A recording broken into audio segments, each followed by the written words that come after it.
Thank you for taking our question. Thank you. My name is Barbara.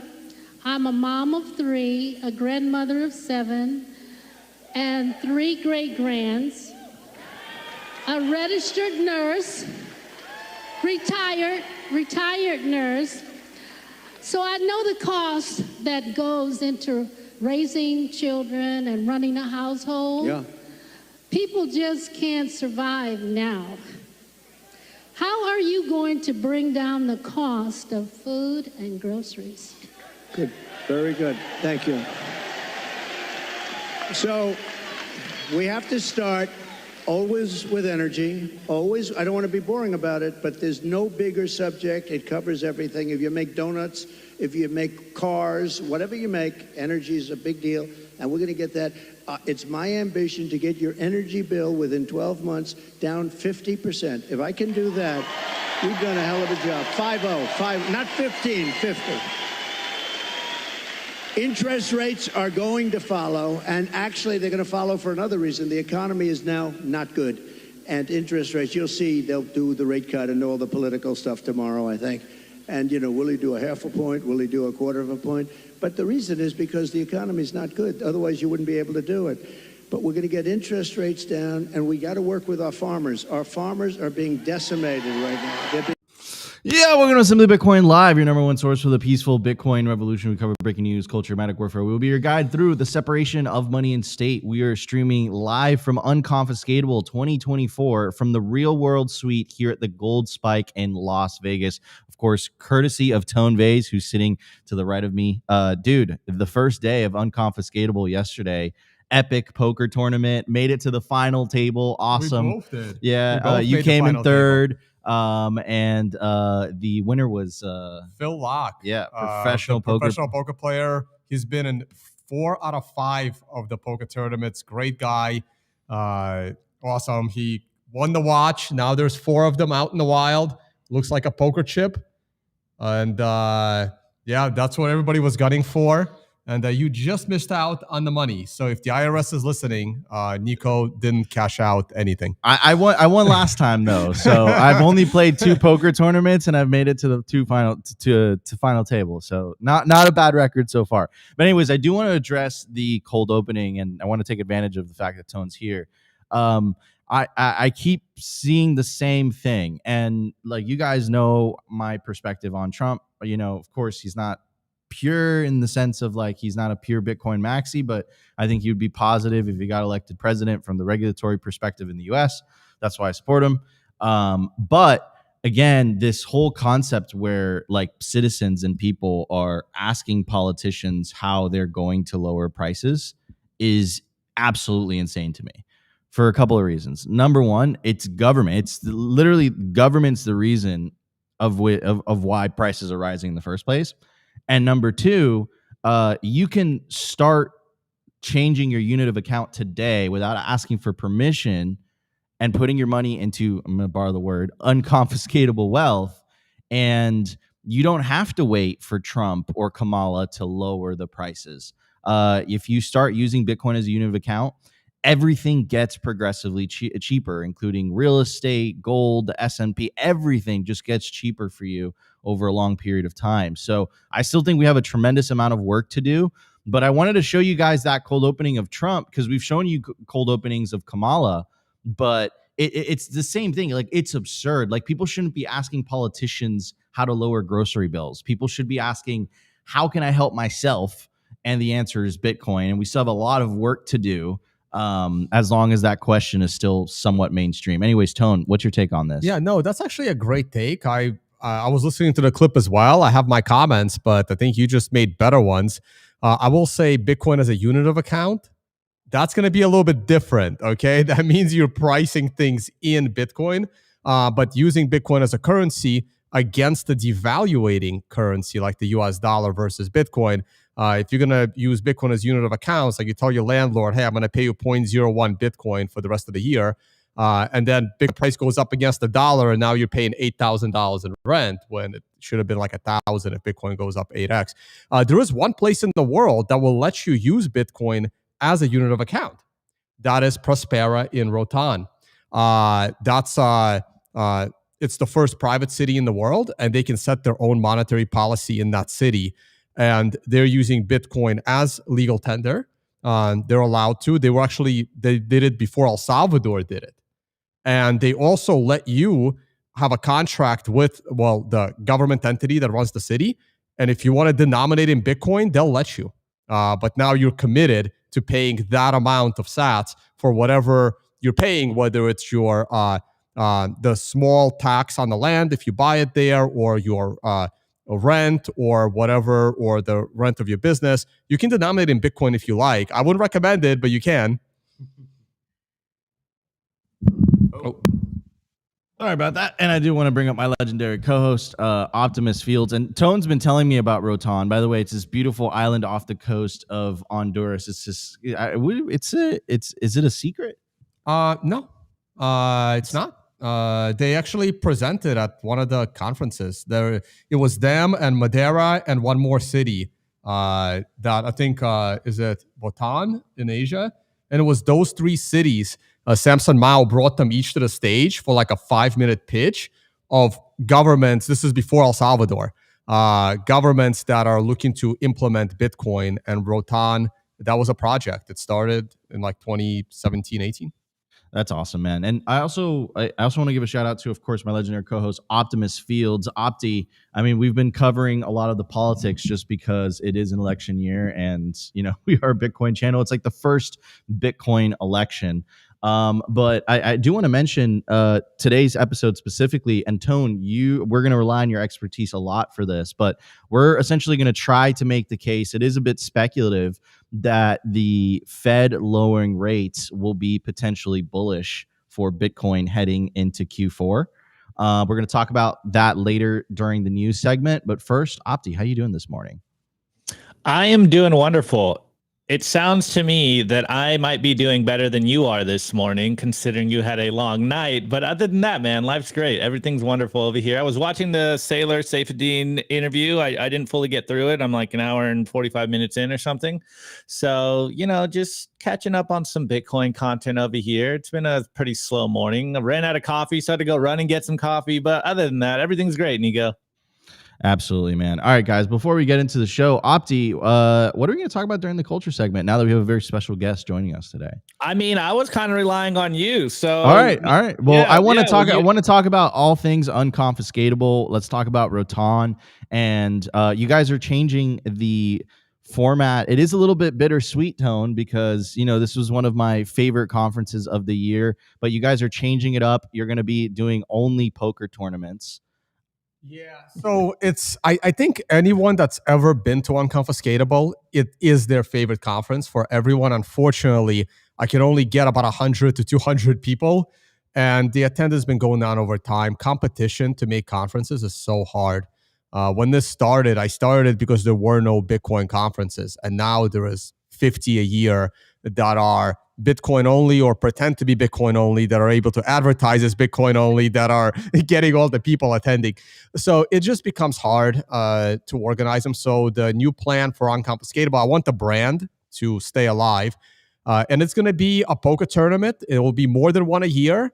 The next one is going to be in El Salvador during adopting Bitcoin. And then we'll bring it to BitBlock Boom. And then because the big Bitcoin, I still can't believe they named their conference Bitcoin. They're coming to Vegas, and I'm very, very familiar with Vegas, having it here all the time.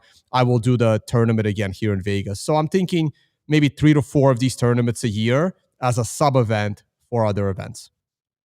Absolutely, bullish. I'm really looking forward to it. And of course, guys, if you haven't signed up to Tone Vays' poker tournaments, they're absolutely awesome. I've only done 2 poker tournaments in my life. I'm a noob and I made it pretty far. So both times too. So they're pretty awesome. Anyways, guys, before we jump into the show, I do want to give a shout out to our lead sponsor. Of course, I'm talking about Bitcoin Well. Bitcoin Well is the best place to build your automatic self-custody Bitcoin stack. Buy real Bitcoin, enable your independence with the fastest and safest way to buy Bitcoin in Canada and the USA. To get started, all you got to do is scan the QR code on your screen or check the link in the video description. You put in your email address and it takes 2 to 5 minutes to get verified.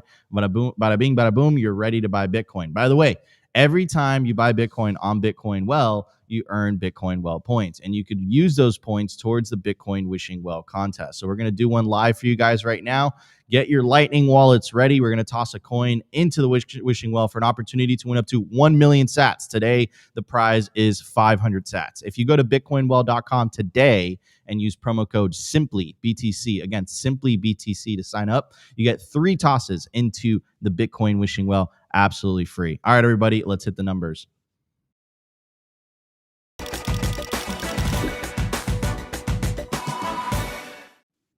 All right, everybody, I do want to give a shout out to our sponsor, of course, Stamp Seed.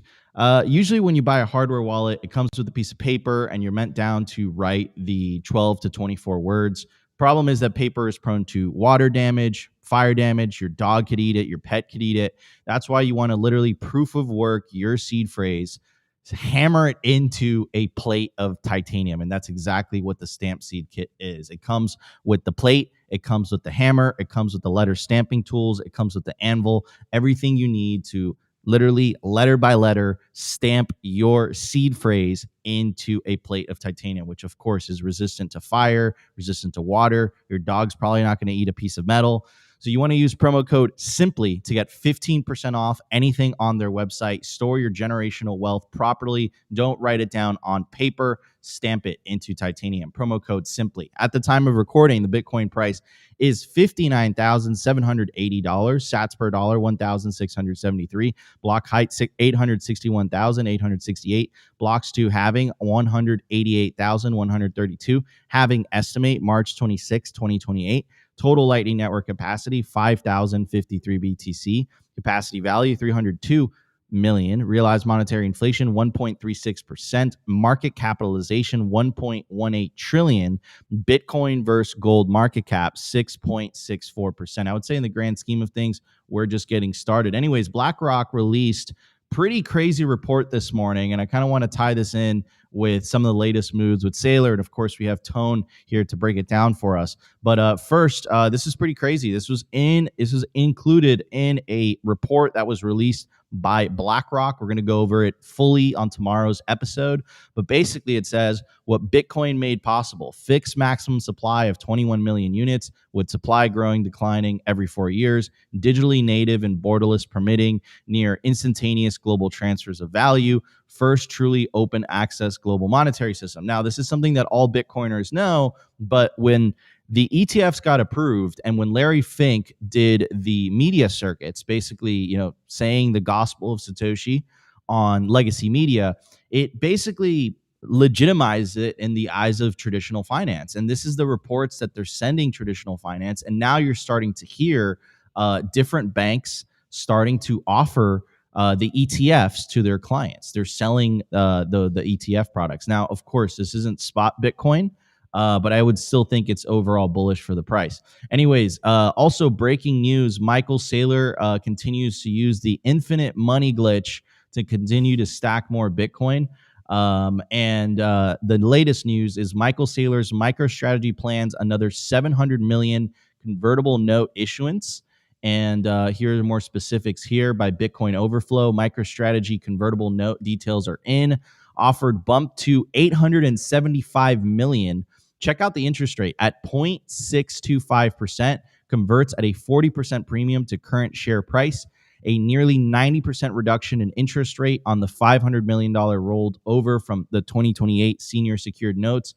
Fantastic terms, in my opinion, since not all use is BTC. So, Michael Saylor continues to use the infinite money glitch. And of course, it seems like this idea seems to be getting more and more popular. Cathedra announced that they're shifting their focus from mining to Bitcoin acquisition strategy. But I think Yellow has a really good point here, and this is what I want to talk to Tone Vays about. Yellow says, okay, I'm new to this crypto thing, but you're telling me after all these ETFs and billionaires like Saylor Guy, not even one puts 40K to pump it above 100K, Bitcoin is dead. And then I think Bitcoin for Freedom has a really good point. He says the 2020 Bitcoin cycle did not play out in a natural way like the previous cycles. They printed 40% of the total USD, and BTC on exchanges started falling for the first time yet. We didn't get a blow off top like previous cycles. The China ban, future ETFs, Celsius, FTX basically stopped the bull run. This means that we don't know what the real top should have been. This also means that this bull run could almost be 2-in-1 bull runs. So, I mean, that's a pretty big claim. I tend to agree with it. I do agree that the last bull run was cut short. So I'm going to pass it on to Tone. Tone, first, let's talk about the Saylor infinite money glitch. How does he continue to do this? He's like leveraging his company, getting very, very cheap debt to buy Bitcoin. The price of his stock goes up, and then he rinses and repeats. Right. It will be interesting how that eventually unwinds. And my ultimate concern, again, I'm going to go back to unconfiscatability. The problem is the Bitcoin that Saylor has is actually confiscatable. That's where my concerns come in. The Bitcoin in BlackRock, the Bitcoin at Coinbase custody, the Bitcoin at the Fidelity, Grayscale, not to mention the US government still holds like 200,000 Bitcoin. Germany sold theirs. And but this is the concern, right? So yeah, he can keep doing it, and government doesn't care. But look what's happening with Elon Musk, right? He's the richest guy in the world, and I'm kind of concerned because there's nothing stopping the U.S. government from doing to Elon Musk what the French government just did to Powell Durov, who for some crazy reason decided to get a Western European passport. I did a whole show on that on my channel because my channel is just about to be politics. And I literally explained the advantages and disadvantages of multiple passports. You always want at least a second one, maybe a third one. But as with each additional passport, your advantages of having more go down, your disadvantages of having more go up, especially if they're from the wrong countries that you end up visiting even on a stopover. So it doesn't matter to the federal government how much money Elon Musk has. He can be a trillionaire, and one day he's done, right? They arrest him, they take his money. Now, the normal concern is that, well, if America does that, then all the other billionaires will flee. You know, the Jeff Bezos, the Zuckerbergs, the Bill Gates, Soros. But guess what? These guys are on board with the left-wing side of the party. So you just call all your other billionaires up and say, hey, how would you guys all like a piece of Elon Musk's companies? And suddenly all these other billionaires are not fleeing with their billions. They're like, let's chop that up, okay? So that's my only concern. And I think government knows this, so they don't really care, because if Saylor and Bitcoin ever does become a real problem, I think they think they can just take it. Yeah, and that's a really good point, right? Like the 8 out of the 9 ETFs are all custody with Coinbase. Michael Saylor's Bitcoin stack, for MicroStrategy, is custody with Coinbase. So it is a huge honeypot. Now, I wanted to get to that second part of the comment. Also, I want to give a shout out to the 858 of you guys watching live between YouTube and X, and of course the 100 or so watching on Rumble, and of course we are streaming on Nostr as well. So shout out to you guys as well on Nostr. But I do want to get your thoughts on BTC on Bitcoin for Freedom's take on first regard, which was the idea that the 2020 cycle was cut short, and that the upcoming cycle, of course, this is heading into speculative territory, but so be it. Let's have that conversation. We might not have those same issues like we did in the previous cycle. So what are your opinions on those two things? I do think that the 2020 cycle was cut short. I was very bullish in November of 2021 when we were breaking the prior highs of 65 and we hit like 67 or 68 or something. I was very bullish at those tops for technical analysis reasons and the cycle reasons. Probably one of my bigger mistakes in evaluating the price of Bitcoin for a decade now. How bullish I was in that area, because I did expect it to go up higher. I didn't expect crazy numbers. I know a lot of analysts were calling for 300,000. I was in the $90,000 range. Let's talk about it when it gets to like 88, 92. But still, I do think it was cut short, but it's not going to be easy. So what I'm expecting this time is eventually there's going to be a liquidity. crunch, basically. The exchanges keep bleeding Bitcoin. The exchanges that are used for price discovery, they are bleeding Bitcoin, and they don't have a lot on there. And one of these days, they're just not gonna be enough. And I think Bitcoin will potentially have an ability to double in price in a short amount of time. But when that happens, if Bitcoin goes from, say, 75,000 to 150,000 within a matter of weeks, like what happened in 2017 at the end, after that, there's going to be a lot of people waiting to cash out. And it can go the other way. And the big difference between the current ETFs and the ETFs that we had at the time is that Grayscale, the original ETF, GBTC, it was like Hotel California. Bitcoin goes into custody. It can't come out. That's why it was trading at below premium like crazy, because that Bitcoin never hit the market. When that happens, after the next blow off top and people start selling the Bitcoin, these ETFs are going to dump Bitcoin on the market. Now it's going to help Bitcoin go up a lot, but it's also going to drive it back down after.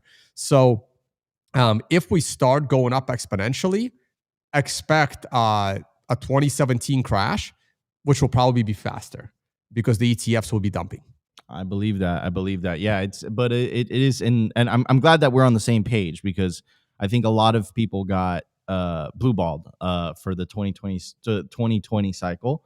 And there's a multitude of reasons. I come from the camp of the China mining ban had a huge impact. I said that actually at Unconfiscatable, I think it was like 2022, and I was hosting a panel with Ben Gagnon, and my intro was about the China mining ban because it happened that year. Anyways, Opti, I do want to get your take. You are here, my friend. And we did talk about a variety of subjects, specifically Saylor continuing to use the infinite money glitch to buy more Bitcoin. And of course, everyone was kind of let down by 2020. But that tweet makes me feel bullish, because at least some people are very optimistic about 2025. Yeah, well, first, I do want to touch on the BlackRock stuff, and I know we're going to cover it tomorrow, but it really just goes to show that they are unleashing their thousands of institutional asset managers out there to try to educate people of the importance of Bitcoin. Of course, a lot of people don't really like BlackRock, and totally understandable, but they are unleashing their army of smart people out there, or quote unquote smart people out there, to educate their customers on Bitcoin. So that's cool. We'll see more signal coming out, and we'll see response to that. The next one is the same thing I say every time with the Saylor stuff. I wish I had the infinite money glitch. I think every single one of us wishes we had the infinite money glitch, and the interest rates on those loans, that's just like free money as far as I'm concerned, or rather free Bitcoin. So Saylor just killing it here, and it's going to be very interesting to see how other CEOs of corporations try to follow. We're seeing, Cathedra kind of do the same thing, which is we've seen a recent trend that more corporations are also, at the very least, looking into the strategy, and I'm sure that's going to explode in 2025. And then the last stuff, without rehashing everything you guys said, I'm also kind of on the side that I think we have some pent-up demand that is going to make the Bitcoin price run very high in a very short time frame. Will we see crazy numbers this year? I don't know. I don't have a magic ball. I'm just kind of seeing that we will hit that six-figure range at some point in this next leg up. Do we know how high it goes? No idea. Do we know how quickly it stays up there? Most likely it won't stay there that long, and we will be back into another 4-year cycle. So just make sure you don't over leverage yourself, guys. Just make sure you're stacking, taking Bitcoin into self-custody, all the good stuff we talk about here, because you don't want to wreck yourself. You want to make sure you have a long-term position in Bitcoin, and that's the name of the game. Accumulate as much as possible and hold it for as long as possible. Absolutely, right? What's the saying? Stay humble, stack sats, and your life will get progressively cheaper over time. Things will get less expensive. It's just a matter of hodling and believing. In my opinion, it takes about 4 years to really start benefiting from switching not unit of account. Tone corrected me earlier, but changing to a sound money standard. And then I would say around 2 cycles, it's really when you start really extremely feeling the benefits. That's my humble opinion on all this. Anyways, guys, stay tuned because we are going to talk about the topic of today's video, why potentially the Fed meeting is coming up, I believe, at 2 p.m. Eastern Standard Time, could potentially be very, very bullish for Bitcoin. And we still might get 100K Bitcoin from right now. I mean, that's like a 40%. I know the law of big numbers comes into play. It's a lot different from going from 1K to 3K back in the day. But still, I mean, I think that a lot of the reasons that, Bitcoin is still considered a risk on asset for a lot of people, a lot of the reasons that we're seeing this kind of choppy sideways action is because of the elevated interest rates. And today, the Fed, specifically Jerome Powell, is expected to announce a 25 to 50 basis points cut. So we're looking forward to that, but that should be very, very bullish for Bitcoin. And of course, we have Tone Vays to explain what all this means. So guys, stay tuned. We'll be right back. Let's hit the news. Special shout out to our sponsor, Compass Mining. They make Bitcoin mining accessible to everyone, from beginners to experienced investors. Their turnkey miners gets you online and hashing within 48 hours, making it easier than ever to start your mining journey. Plus, with their active marketplace, you can resell your miner at any time, adding flexibility and value to your investment. Visit their website to access a wealth of resources, learning everything you need to know about Bitcoin mining. Take your first step into the world of Bitcoin mining with confidence. Discover more at compassmining.io. Again, compassmining.io, and see how Compass Mining can power your success.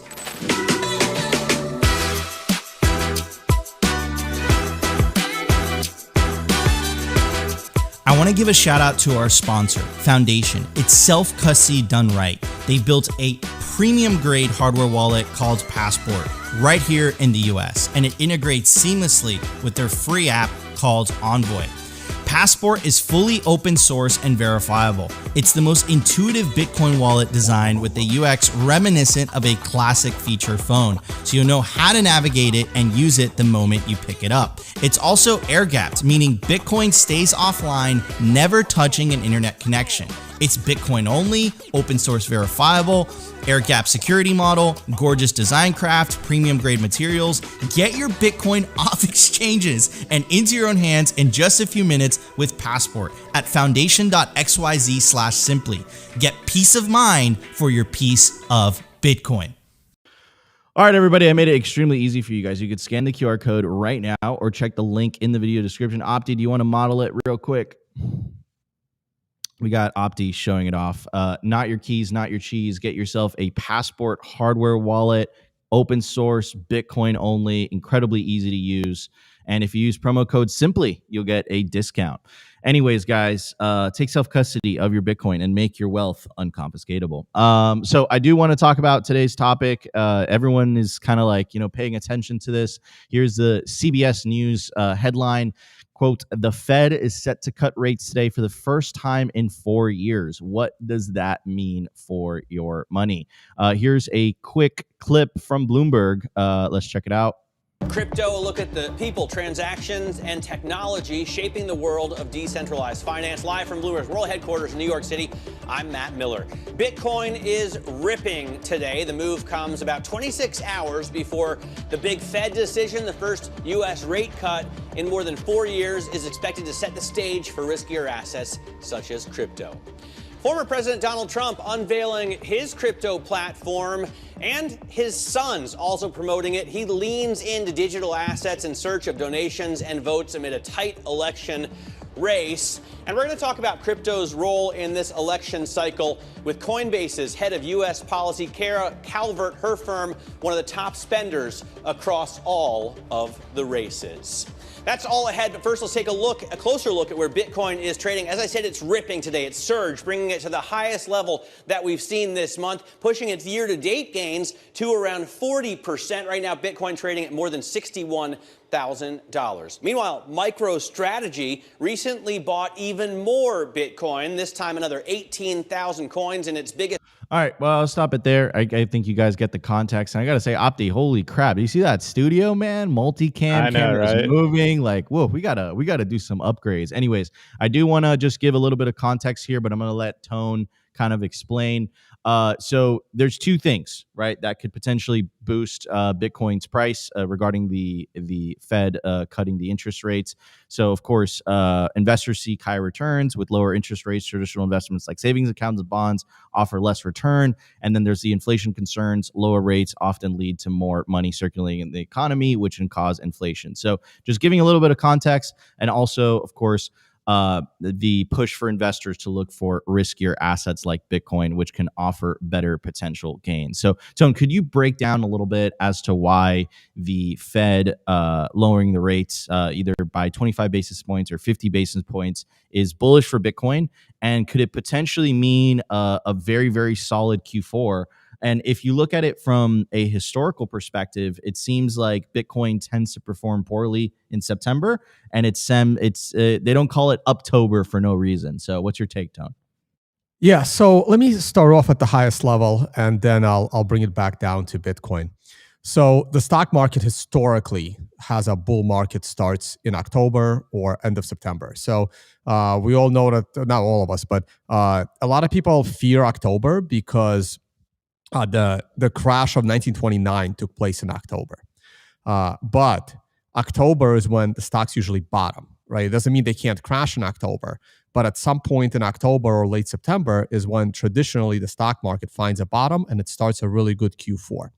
The stock market and Bitcoin are incredibly correlated. It's really hard to separate them. Bitcoin came out in 2010 is when we had the first price of Bitcoin established. And the stock market has been in a 12-year bull market, and so has Bitcoin. One of the reasons for this is because they're both private assets. There was private assets and public assets. And it's people can invest in private, people can invest in public. Now, it's called a stock. It's called a publicly traded company, but it's a private company. So the stock market is a private asset. Gold is a private asset. Real estate's a private asset, even though the government can take it away from you very easily. If you don't pay your taxes. And Bitcoin is the ultimate private asset. So what's a public asset? A public asset is government bonds. So even corporate bonds are still private assets, but government bonds are the only public asset that competes with all the other private assets. And there's actually more money in government bonds than in the stock market still today, okay? That is an insane investment, right? Because governments only know one thing, right? They can't live within their means and they continue to borrow more and more money until they default. They just haven't done it America hasn't done it in a while. And so that's the competition. So what is the Fed? A lot of people blame the Fed for all the financial problems. That's a mistake. The real culprit of inflation and most of the problems that we have goes back to that question to Trump, is not the Fed, it's the Treasury. The Fed is there to basically bail out the Treasury. The Treasury can't live within their means. There's $1 trillion budget deficit every year. And somehow the Fed needs to fix this problem, right? The government shuts down the economy, creates massive inflation between their money printing and destroying the supply chain. And now the Fed is there trying to somehow save it, right?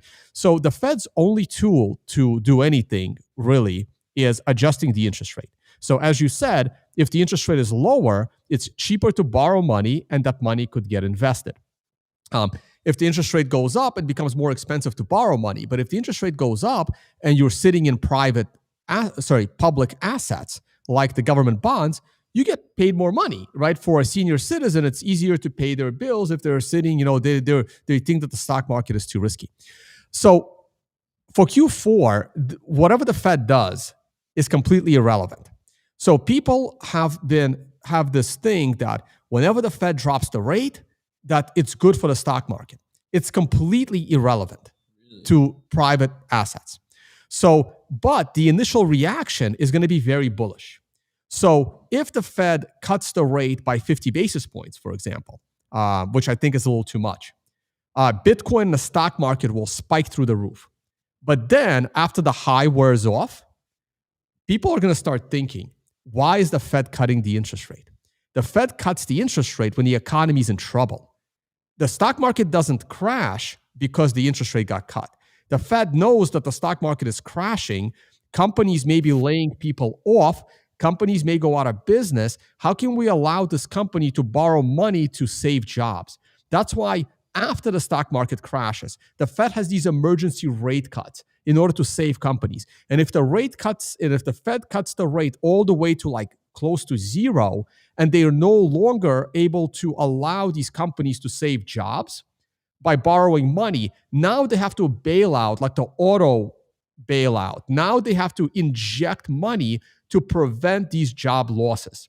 Or they have to help cut these deals like when JP Morgan bought Bear Stearns, okay? Because you don't want a million people going instantly unemployed. You can get, like this is how you get revolutions, basically.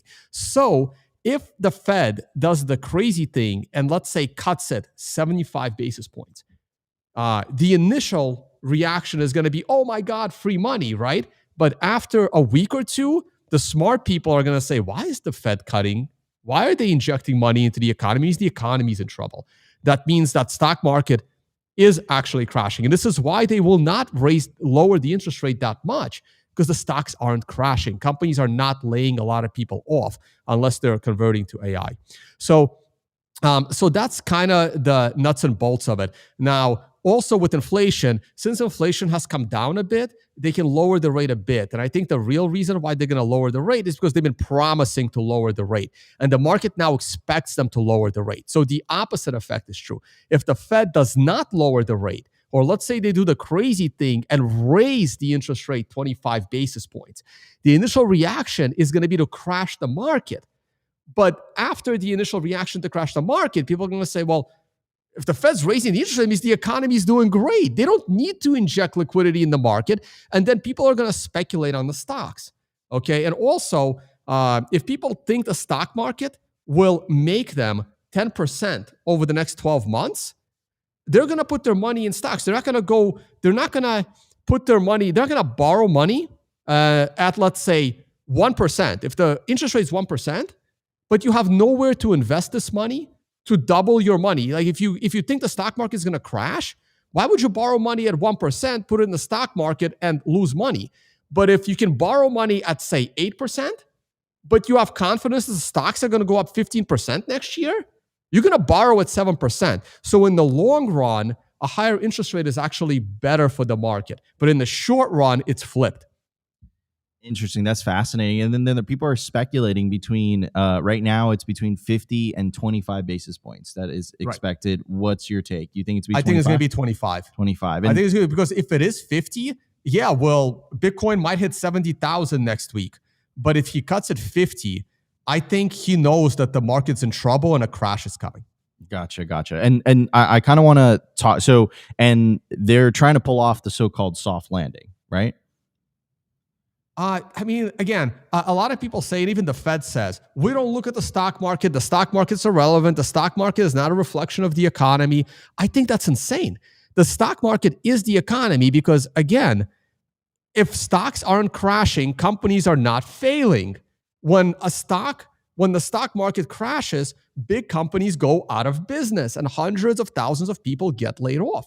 So if the stock market is at an all-time high, even if it's top-heavy, even if it's just 10 companies, but those 10 companies employ more people than the next 50 companies, right? If the stock of Amazon crashed 50% tomorrow because they've been lying about something, right? How many people are going to get fired? That's when the Fed has to step in and cut the rate. Absolutely. So, and then Tone, last bit before I pass it on to Opti is it possible from where you're standing and what you're and the data that you have, is it possible for Bitcoin to hit 100K by the end of the year? Specifically, I know that you're telling me that the rate cuts are a short-term sugar high, right? But is it possible for Bitcoin to hit 100K by the end of the year? because I think a lot of people were expecting that, especially earlier on in the year when people were, the initial half cycle mania took place. It's possible for Bitcoin to hit 100,000 this year, but it's equally possible for Bitcoin to go below 40,000 this year. And again, it will have to do with the economy. If a big crash comes, people have to feed their families. They're going to have to sell Bitcoin as well. As long as the stock market keeps rising, it's good. Now, eventually, if the US dollar breaks, or let's say the euro breaks up, I mean, there are these massive catalysts that can break it, right? So if if private assets are crashing, but the public sector is also crashing, then people might find safety in Bitcoin. But if the private assets are crashing, but people still trust the government to save them, they're going to sell their Bitcoin and go into dollars, right? So outside of those kind of massive cataclysmic financial events, it's possible, but it's probably unlikely that Bitcoin is going to go up that high. But yeah, it's certainly possible. But it has nothing to do with the Fed, right?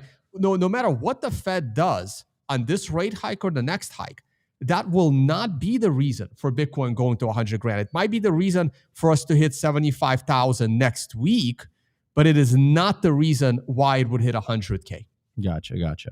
Very, very. So we got Tone in the house, and he specializes in finance, and you worked in that world as well, right? Yeah. So the name of today's video was, why Bitcoin could potentially hit 100K by the end of the year, why that's probable. Tone Vays is coming from that is unlikely. He's made his case. I'm coming from the Bitcoin maxi perspective, and I'm looking at the previous cycles. I still think that I think it's going to surprise everybody. I'm still expecting 100K Bitcoin by the end of the year. But Opti, I want to get your opinion on all this. Well, everyone on Zapstream is calling me a bear already, so I might lean into the bearish camp right now.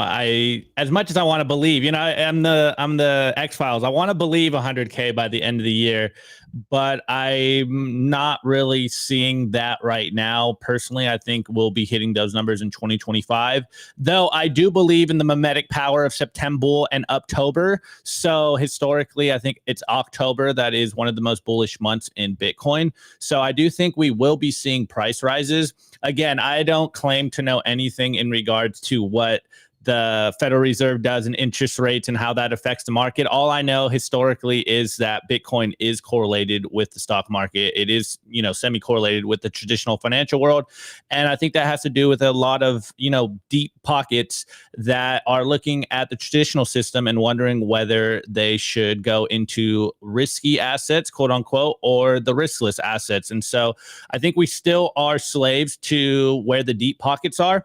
But as far as most of us Bitcoiners are concerned, whether it goes up to 100K by the end of the year, or as Tone was saying, it goes to 40K, it doesn't really change our strategy. We just try to buy as much Bitcoin as possible, hold it for as long as possible. And that's the name of the game, is accumulate Bitcoin. And so it will be interesting, like Tone was saying, that if they do lower interest rates and it does pop up to, say, 75K in like a short time span, it will be interesting to see the reaction to the market and what's going on. But I do want to touch on one thing, Nico, which I thought was funny in that Bloomberg clip.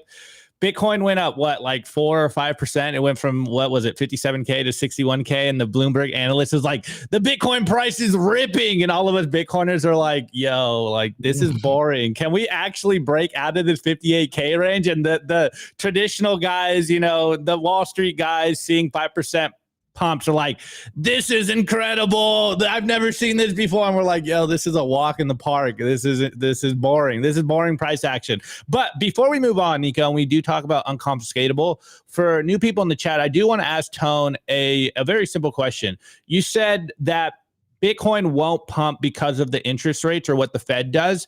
And so the new people in the chat, what are the fundamentals and what do you think is going to make Bitcoin run to these high levels? I know a lot of people that are in the space like that we've been around, but if there's new people in the chat, what are those indicators that you think are the fundamentals that you think will make the Bitcoin price run to these 6-figure plus ranges?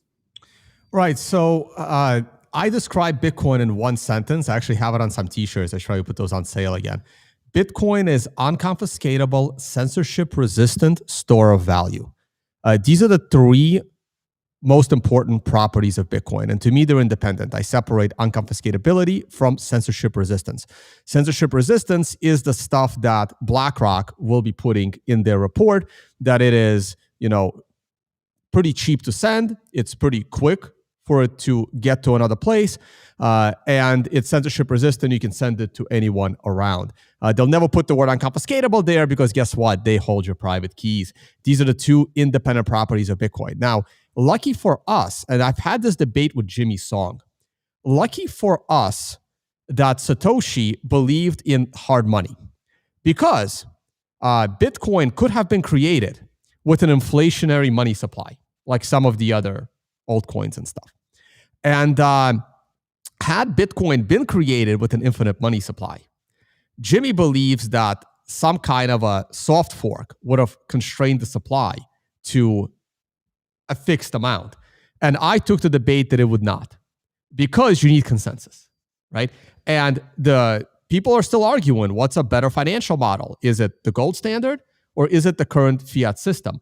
And we don't know, right? Like, for example, my best argument is, and Saifedean takes this argument, that like some of the greatest inventions in the world, like electricity and the car engines that we have, oil, everything took place under a gold standard. But the internet took place under a fiat standard, right? So if we had the gold standard for the last 100 years, is it possible you're not doing the show? Is it possible the internet was never invented, right? Is it possible Bitcoin would never be invented, right? So you can make the argument that the fiat system that we have does bring some innovation, okay, with the easy money that was created. And so on that note, lucky for us, Satoshi decided to start it with the finite supply, and that's what's going to drive it higher. It's these three properties. As people find more and more use in any of the three properties or in all three of these properties, that's what's driving Bitcoin higher. And it has nothing to do with interest rates, okay? And Michael Saylor clearly believes in two of these properties, but not the unconfiscatability, but for legal reasons, he may believe in it, he understands it, but for legal reasons, he can't utilize that property. And people really need to think about that. And because that's what drove me into Bitcoin. It was the Cyprus banking money confiscation in April of 2013. That's what made me realize that there is nothing unconfiscatable, and that's what led me to Bitcoin, which was. So going back to what you said, obviously earlier, right? Again, this is a wave. People choosing risky assets that are private. Private assets are usually riskier versus public assets, which are the government bonds, which are supposed to have less risk. But as time passes, these non-risky assets of government bonds become more and more risky as government takes on more and more debt, as government gets more and more tyrannical, as they start to, push at some of the, in America, it's basically the Constitution. So as people see these riskless assets as more risky, they start to put their money into private assets because they see them less risky. To me, having all your money in the stock market is actually less risky than having all your money in a bank holding government CDs and government bonds, because a company like Apple can always move jurisdictions. They don't have to be an American company, right? Especially if your business is an online business, right? Like NVIDIA, right? If NVIDIA is not happy, they'll find another jurisdiction.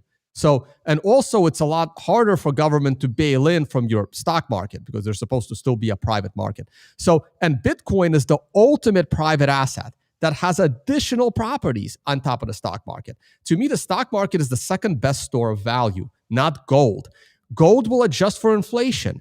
That's why your gold coin bought you a nice suit in the 1920s. It's going to buy you the same nice suit today. A nice suit today is going to cost you about $2,000, right? $2,500 for a really nice Italian suit. That's what it cost you back in the 20s, $20, $30, a nice custom Italian suit for your gold coin. But imagine if you took that gold coin, that $20, and you put it in the Dow Jones for the last 100 years. Because the stock market doesn't only adjust for inflation, it also adjusts for the advancement in technology. Because the companies that can't compete and innovate, like Blockbuster, like Kodak, they go away, and new companies like Netflix go in. So stock market is the ultimate store of value until Bitcoin came along. Beautifully said from Tone Vays. We're going to continue this conversation. We're going to talk about Roatan. We're going to talk about Unconfiscatable.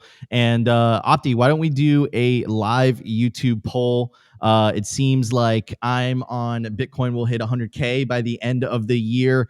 Tone Vays is it can go either or. I think he's on the fence. I'm more bullish. Again, I believe in the cycle.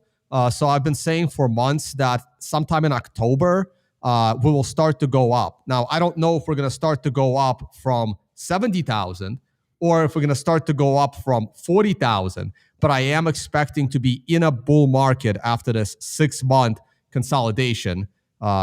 Sometime in October, I expect it to start. Jury's still out if there is one more crash coming before end of October. Absolutely. And then Opti, what's your take? 100K by the end of the year. I'm probable. Tone feels bullish. What is? I'm kind of agreeing with Tone. I'm kind of seeing the same thing that like around October we'll see the Bitcoin price finally break out of this 58, 60K range, and then we'll really start making our trip up going into 2025. So hey, throw all the tomatoes you want, boys and girls, but I am bearish on 100K by the end of the year. For the first time on the show, I'm bearish. Thank God I'm the one that made the title today. I think it's probable, but we'll ask the live chat and we'll see what you guys think. And of course, shout out to the 1,600 of you guys watching live between YouTube, Rumble, and X. If you guys are enjoying, and of course, Nostr. If you guys are enjoying the show so far, make sure to smash that like button. Really, really helps with the algos. All right, everybody, let's hit the culture. We have lots to talk about. Let's check it out. Here we go.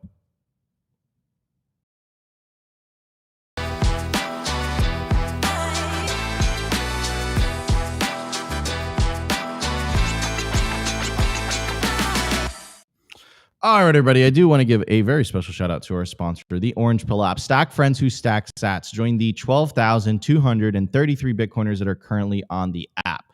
To get started, you scan the QR code on your screen, or you check the link in the video description or the video/podcast description. It'll take you directly to the Orange Pill app on your app store, and you can download it. It's the #1 resource for Bitcoin-only events. It also allows you to send messages to Bitcoiners that are near you. So let's say you're here in Vegas for Unconfiscatable. You don't know anyone around you. Pull up the Orange Pill app, and it'll allow you to send them a message directly. I should probably open it now, see if anyone messaged me during the event. Yeah, I have to get back to you guys. I'm like 3 weeks backlogged. So scan the Orange Pill app, download the Orange Pill app, message Tone, message me. Opti's on there as well. And yeah. So anyways, I do want to talk about Unconfiscatable, man. So you're changing it up. This is bittersweet. I'm very sad, but we're definitely going out with a bang. You rented the real world suite here where we're streaming live right now. As you guys could see kind of a little bit of the background. It's absolutely epic. And we had the first day, which was the poker tournament, and tonight is the scammies. Is that going to be the final scammies? I don't know. We'll see. We may keep the scammies. We'll do the scammies during the poker tournament. So once a year, we'll do the scammies, even if the poker tournament. So I'll pick one other conference that's going to be like the main event, the main poker table. Probably that's the one where you're going to get the watch. Maybe we'll make enough of these for everything. But one of them will have the scammies and maybe a panel or two. And otherwise, it'll just be some poker at other events. Awesome. And that's some of my favorite parts about these events is the poker, obviously. Not only the poker tournament, but also the kind of like the side tables, which are a lot of fun. So let's talk a little bit about Roatan, man. So you've been like hammering me home about Roatan for the last 6 months or so. It seemed the first time you told me, you're like, Nico, I found it. And I was like, what are you talking about? He's like, Nico, I found the place. And it's this beautiful island off the coast of Honduras. And apparently it is a Bitcoin citadel. What makes Roatan so special from a regulatory perspective? Why should that interest any Bitcoiner? Yeah. So again, for me, it actually checked off a lot of boxes. Like everyone asks you, well, where do you want to retire, right? When Bitcoin hits $1 million, where are you going to retire? And you have your, checkbox. Some people want the beach, some people want, live in a ski slope. Everyone's different. Some people want a bunker. It depends. For me, I want it to be near a nice coast. I want it to be on a nice island. But then you have what kind of government does it have? So we'll start off with the Honduran federal government is not friendly in this area. But the prior government added something to the Constitution, and it allowed certain entities to file for called a ZA zone for economic development and employment. And what it allows them to do, and there's only 3 of these zones because the current government is not allowing any more. And as much as they tried to shut this down, they couldn't because they couldn't overturn the Constitution. And it allows, it's the first private city in the world. It's something like, it's hard to compare this to anything. It doesn't exist. Now, it's not the whole island. It's an island that's a big tourist destination. But about 5% of that island, hopefully 10% of that island in the near future, is under the ZA zone. And some of the founders of the ZA zone just happen to be closet Bitcoin maxis that you probably never heard of. You'd be surprised how many closet Bitcoin maxis there are that aren't doing a YouTube channel. So Pristine Bay right there, which is where you see, if you zoom in on Pristine Bay.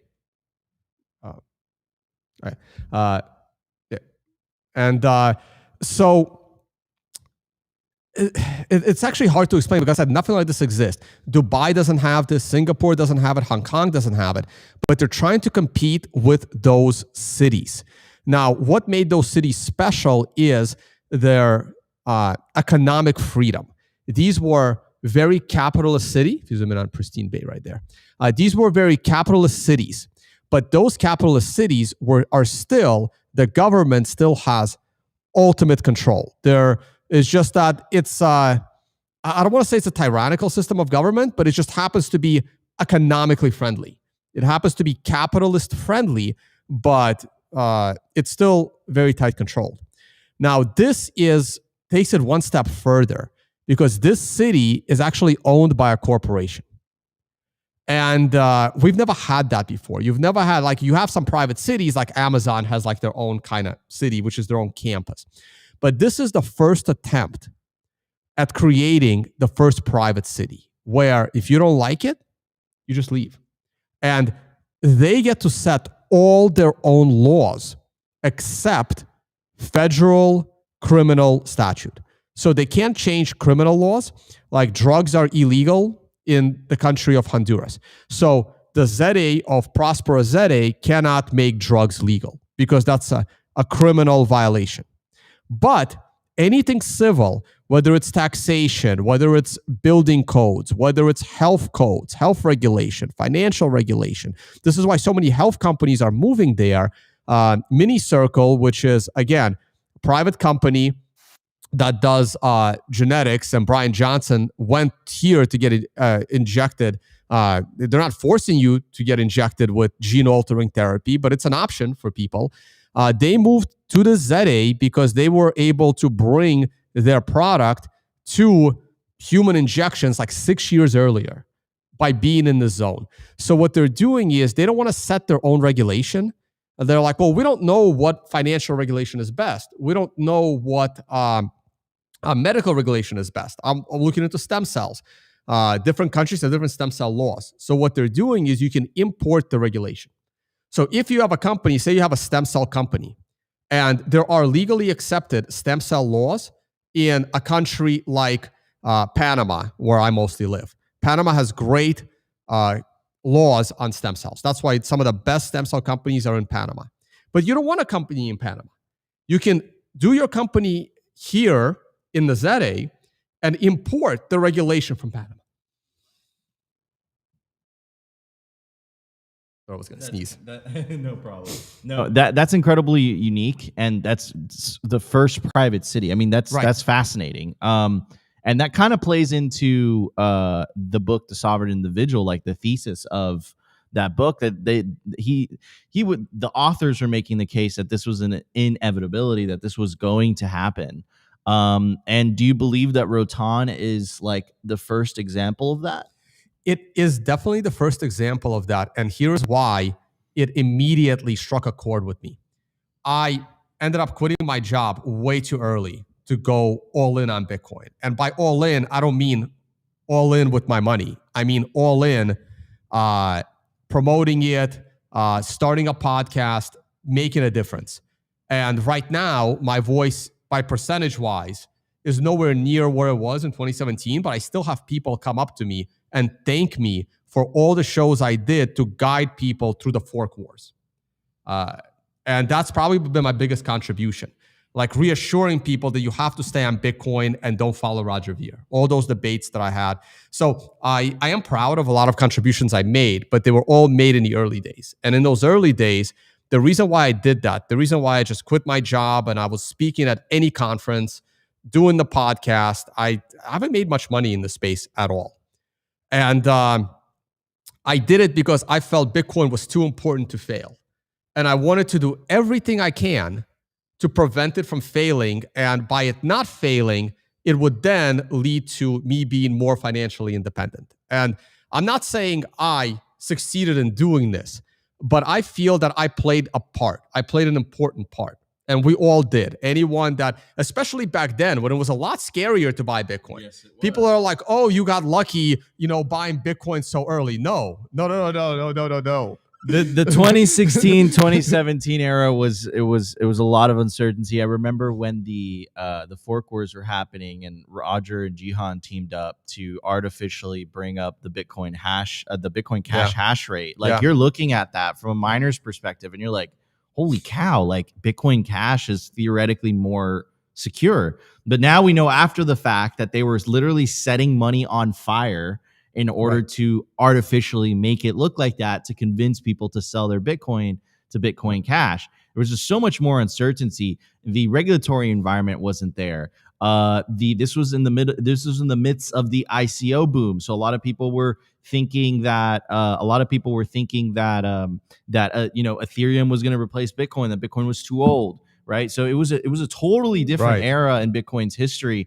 And if you go one more cycle, it was even more scarier then. Well, like Silk Road goes down, they're confiscating 400,000 Bitcoin. There was that almost accidental hard fork from Mike Hearn in 2013. It wasn't easy, but I felt the same way. The moment I went down to Roatan and met the Prospero team and the CEO of the city, and I'd done interviews with them, it's on my channel, I got that same feeling. This city is too important to fail, because if it succeeds, it completely changes so much in the world. And if it fails, this could be it. So this is as close as people have right now to a true private city. And we're lucky that the guys that founded the city, they are capitalists and they're Bitcoiners. Okay. So, but it's not going to stop, altcoiners from moving in. Try not to curse on your show. But at least the founders have it right. And I'm not saying it's going to stay that way, but I want to do everything in my power to help it stay that way, the way I did my part in the early days of Bitcoin by having the Crypto Scam podcast and trying to sway people away from scams. I kind of want to help the city to keep it Bitcoin only. And I really want this concept to succeed. Because if it does, then there could be a similar private city being built near you or in a different country, different jurisdiction that you may prefer better. But because unlike Bitcoin, this may not be the best one, but it's the first one that needs to succeed. Beautiful, beautiful. I absolutely love that, man. I appreciate you giving the historical context and the importance of this, right? A private city run by capitalists, right? Let's see, free market versus government run. My money's on the free market winning always. But I do want to check on our poll, and we are getting to the top of the hour. I'm going to end the poll. We have 104 votes. Let's see. 75 of you guys do believe with me that Bitcoin will hit 100K by the end of the year, and 24% believe that Bitcoin will not hit 100K. I think that guarantees we're not going to hit 100K. Oh man. If the other way, I maybe maybe he will hit 100K. You know? Because remember, the majority is always wrong. The majority has to be wrong. If the majority was always right, everybody would be a billionaire. That's true. Right? The majority will always be wrong. That's true. That's true. All right, ladies and gentlemen, we are getting to the top of the hour. I do want to give Tone the last opportunity. What do you want to say to the 1,700 of people watching live right now? Tell them about your events. I do have another event coming up. The next event is called the Financial Summit. It's in the Maldives. Nico will be there. Once a year, I organize an event for a high-end event. It's 5 days in a very exotic high-end destination. It's not a Bitcoin-focused event. It's more focused on the financial markets and how to make money in the market. It targets traders, money managers, investors, entrepreneurs, mostly in the finance space. But anyone's welcome. It's only 50 people. A lot of people bring their significant other. You've been to one of these in Dominican Republic. I've done Bali. I've done Dubai. And the next one will be in Roatan. The one after, that's probably at the end of next year or maybe into 2026. So that's another event that I have coming up. Otherwise, please follow myself, Unconfiscatable handles as well, social media. Always love hanging out with this guy. And look, I'm happy for shows like yours, man. I'm glad there is so much good content now than versus when I started. And you guys are doing an incredible job. I appreciate it, man. And you guys, you specifically, Tone, you set the stage, because at that time there was no Bitcoin only content, right? So you were what's the correct term for this? You were a pioneer in that era. So we do tremendously appreciate your work, guys. Go follow Tone on Twitter, on YouTube. He has incredible takes, as you guys have seen this entirety of the show. And of course, if you guys enjoyed the show, you know what to do. Smash the like button. Consider subscribing if you feel like we provided you value. And of course, share the content. So this was your show for September 18, 2024, streaming live from Las Vegas, Nevada. I'm your host, Nico. My guest today, Tone Vays, and my legendary co-host, Optimus Fields. We're Simply Bitcoin, and we'll see you guys on the next one. Peace out, everybody. To you by BitcoinWell.com, a Bitcoin-only platform on a mission to enable financial independence.